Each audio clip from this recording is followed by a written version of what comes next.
Today we would be talking about Look Back in Anger by John Osborne.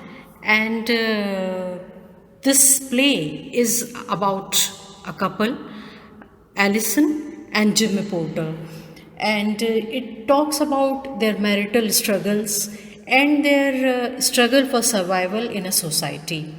Now, this couple is from working class. Jimmy Porter is basically symbolizing the agony of the working class, and he's a competent fellow. And then his wife, Allison, she belongs to upper middle class, and they are in a way different from each other, nature wise and background wise. In both the ways they are very different from each other. Still they fall in love and they get married. And there are two more characters in this play who are very important. Cliff, who is living with the couple, he is a friend of Jimmy Porter. Then Helena Charles, she is a friend of Allison, and they also play a very important role in the play. And then there is a father, the colonel, who is the father of Allison. He is also another character who is important in the play. However, the play revolves around Jimmy and Allison and their relationship with each other. Now, this play was basically received very well when it was staged. As people received it well as readers, people received it well as viewers of the play, and especially its phrase "angry young man." This phrase was very well received, and it was very popular at that time, and it is popular till this date. And we can understand how this phrase "angry young man" would have been popular in 1950s. This play, as I said, this play is about a couple, and the whole drama revolves around the life of this couple, and it talks about the failing relationship of a husband and a wife. And in this play we can see that somewhere there is an echo of Osman's own life, as his relationship with his wife also failed, and his wife was an actress. And somewhere this actress, he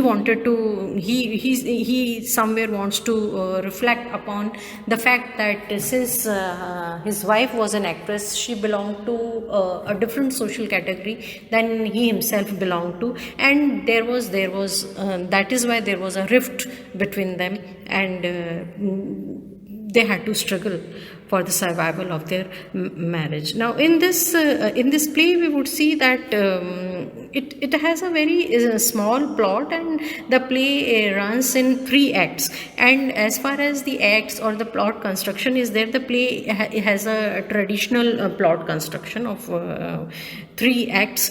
And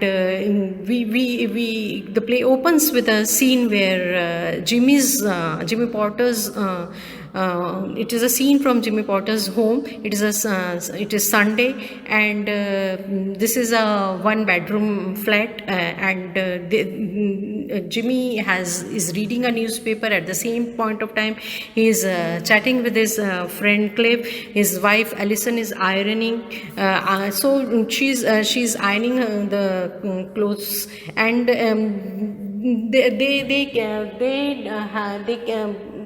Jimmy, with his anger, he keeps on remarking Allison, and whereas Cliff, he is very nice to Allison. Allison confides that she's pregnant, and she's scared to tell Jimmy. Jimmy and Allison, they are. They may outwardly they may not be talking very well with each other, or they've been quarreling with each other, but they are very intimate. They play games of bears and squirrels, and they are happy with each other when they are alone together.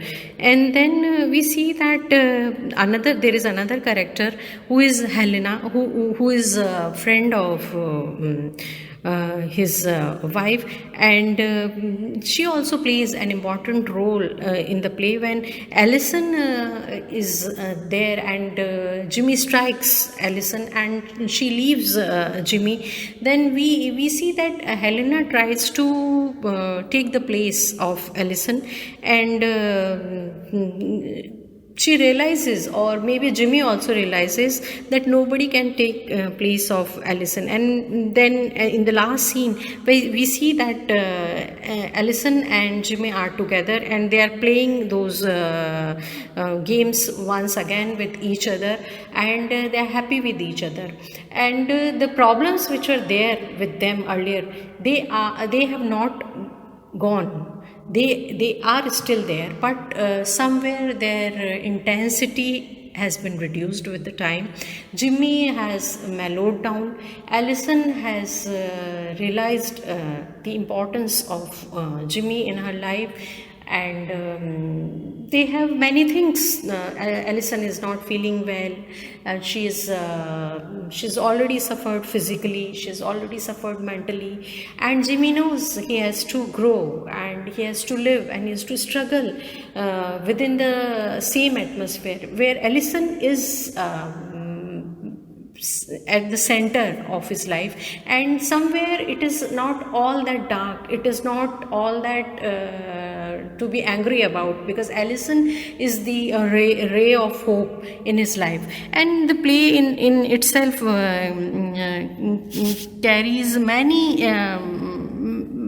themes, or we can say many messages. It talks about real life. Since it is a realistic play based on some real story, on a plot which is not a romantic plot, or which is not talking in imagination. It is a problem, or it is a problem, a marital problem, or problem of survival, or a problem which an educated person faces, like Jimmy has a sweet shop, and he's very well educated, but he's not employed properly. So basically this plot is talking, this is a realistic play, and it's talking about real life. Then it has all the problems about a family, about people who are married. It's then many critics call it kitchen sink drama. So this drama has also become very popular with this play, that it's talk about a couple who is married, a couple who is living under one roof. What are the things, or what are the challenges, emotional challenges or monetary challenges which a couple faces, or challenges of identity which a couple faces. So all these things are there.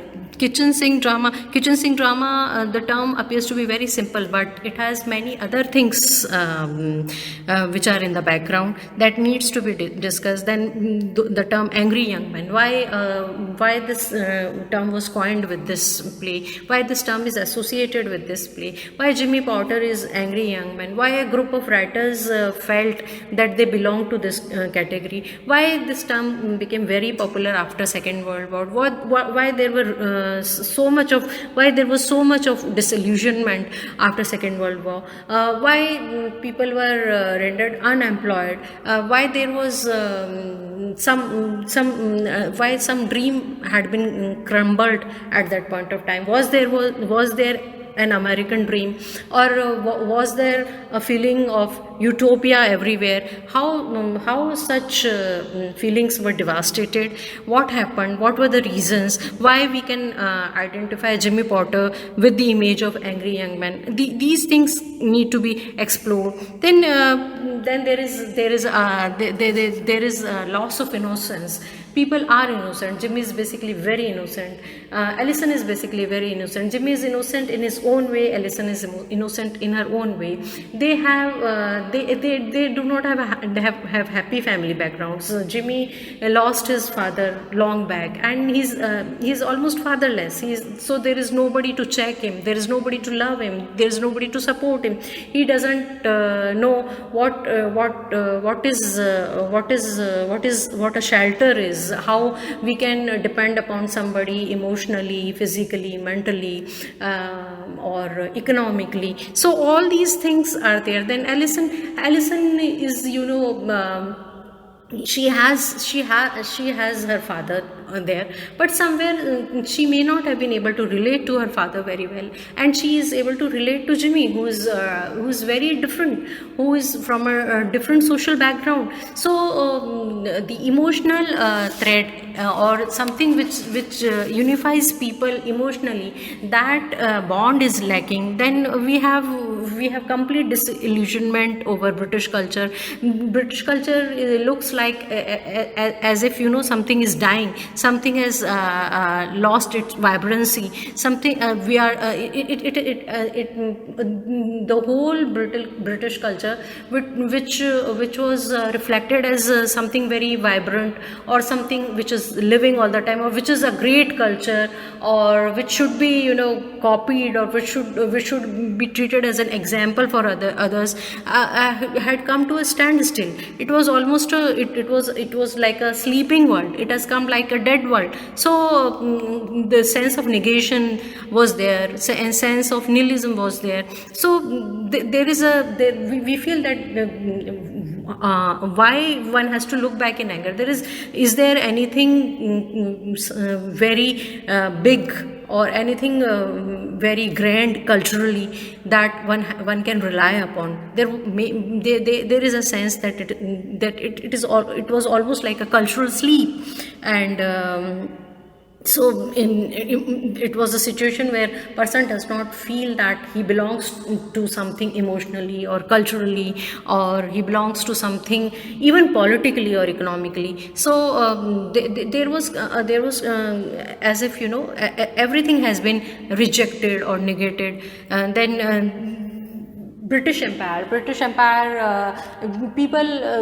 Britishers especially, Britishers had a shock. Britishers faced a reality when British Empire crumbled, or it was an end of British Empire at most of the places in the world. So but even when we look from the point of view of Allison's father, who is no more living in, he lived in India, and he saw the rise of British Empire, but now many things have been lost. It is over, and they cannot live with the charm or the splendor of British Empire.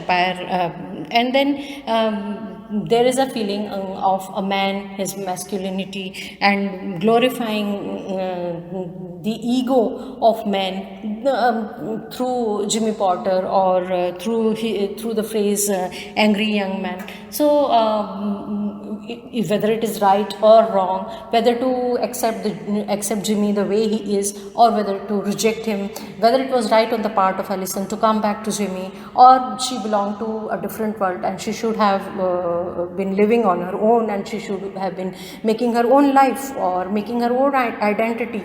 So these questions remain to be answered, but in a way Osborne has answered these questions by concluding his play and uniting the couple, or uniting the lovers. So somewhere he's given you his message, he's given you his opinion, and he wants them to be together. So somewhere we feel that the play may be full of anger, the play may be full of quarrels, or the play may be full of sarcasms, which